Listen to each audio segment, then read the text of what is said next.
Hello, ladies. It is Tiffany of Clarity, Confidence, Courage, Women's Empowerment. And today I want to talk about a juicy topic. It is self-sabotaging. Ladies, I meet so many women who want to move forward in their life, feel stuck, and not quite sure why. And 9 times out of 10, it's because they're self-sabotaging. So today we're going to jump into this topic of self-sabotaging, and I'm going to discuss 5 ways that you may be self-sabotaging and not even realize it. Now, before we get deep into the content, make sure you hit that like button, share this video, and definitely subscribe, ladies, so I can make sure that I'm pushed up in the algorithm and helping as many women as I possibly can. All right, let's go. Now, if you're not familiar with this idea of self-sabotaging, the idea is literally that. You know, the concept of sabotage means that you are intentionally preventing something from occurring.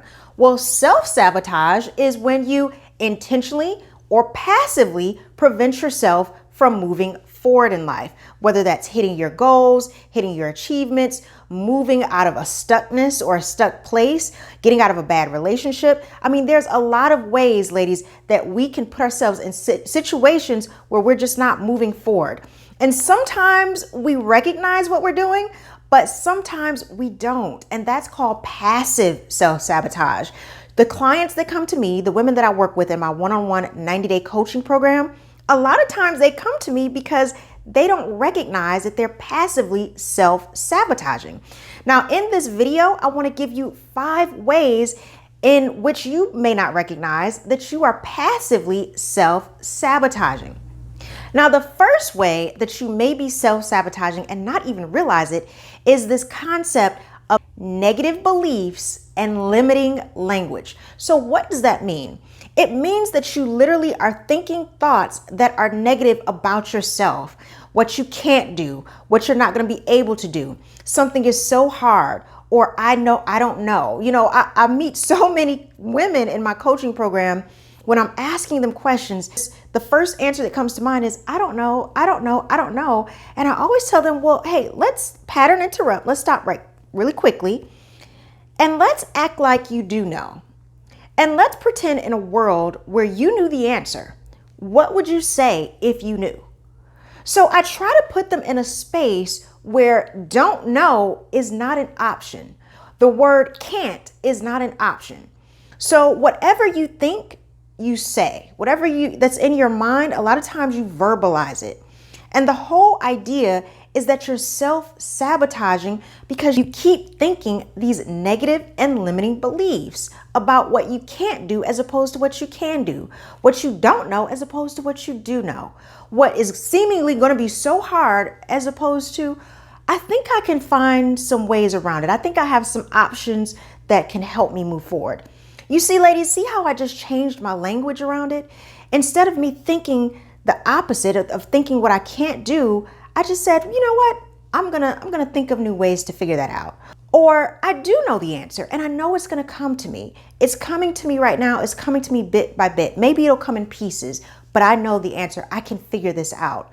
So the whole idea is to start affirming what you do know, what you can do, and the possibilities for your life. The second way you may be passively self-sabotaging is, ladies, overeating. And I know that sounds kind of harsh. I'm not trying to be critical about your body or what you look like, but what I'm trying to say is that no matter what your image may look like, sometimes you can use food as a way to self-medicate. I've known so many women when in my previous life, when I was in the fitness world, who wanted to lose weight, who wanted to get in shape. And the biggest issue that they had wasn't that they weren't eating healthy. It was that they were just overeating food all day long, even when they weren't hungry. It was like they had gotten into the habit of using food to cover up their emotions. And so the biggest way that you can self-sabotage is just literally overeating without even thinking about eating. You're just at your desk eating. You know, you're in your car eating. You're, typing on your computer eating. Intuitive eating, this idea of mindful eating, is the opposite of overeating. It is a form of, again, going deep into your self-awareness and truly asking yourself, am I hungry? Do I really want this food? Is this really going to nourish me? Am I emotionally eating, or is it that I'm really wanting this? So it's about asking yourself questions around, why is it that I'm using food as a form of cover-up or self-medication? Like, what's the deeper issue? So I always tell my clients when they come to me, even for life coaching, and they say they're struggling with overeating or eating late at night or anxious eating, we start talking about the root. Like, what is it that's really on your mind that you're using food in order to cover up the emotion? And we go a little deeper. So ladies, if you're interested in understanding how deep I go in this, definitely click the link in my description box so you can get on my calendar for a free coaching call. If you feel like you're using food to self-medicate, we can talk about it more on a one-on-one free coaching strategy session. So yes, ladies, overeating can be a way of self-sabotage. The third way that you may be self-sabotaging without realizing is addiction. Now, I'm not talking about drug addiction or alcohol addiction. Of course, those addictions are bad too, but a lot of times those addictions, people recognize like, okay, I'm addicted to drugs, I need help, or I'm addicted to drugs, I don't want to give it up. I'm talking about those other addictions that we may not realize we're addicted to, such as being addicted to social media, being a shopaholic. You're addicted to shopping, especially right now, online shopping. You're just buying. Being addicted to your work. Yes, if you're a workaholic, trust me, I've been there, then yes, you have an addiction. In life, you need to have a balance. You need to have harmony in your life. Things need to have some type of complementing factors. So if you recognize that you are doing one specific thing all the time, every single day, then it may be that you have a slight addiction to it. You may need to pull back a little bit and give yourself time to rest and recuperate. Because ladies, even simple things that we don't think about can be addicted. If you're spending hours and hours on Pinterest, or again, if you're watching tons and tons of news and you're like, well, Tiffany, I need to watch the news. I need to know current events.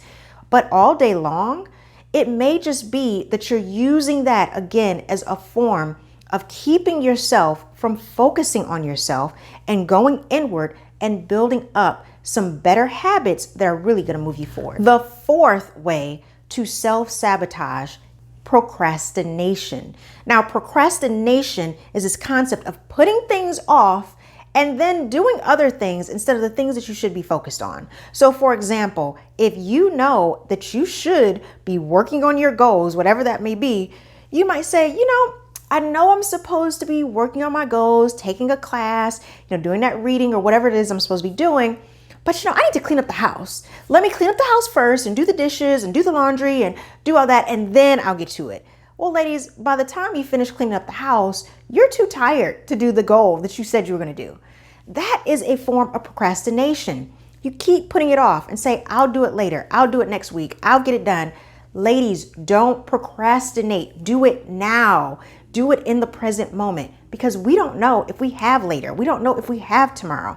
Make your goals your priority and don't procrastinate so that you can get things done.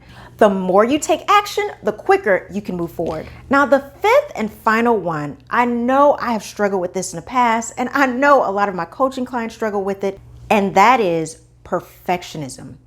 So many times we think that perfectionism is actually a great quality to have because you want things to be right, don't you, Tiffany?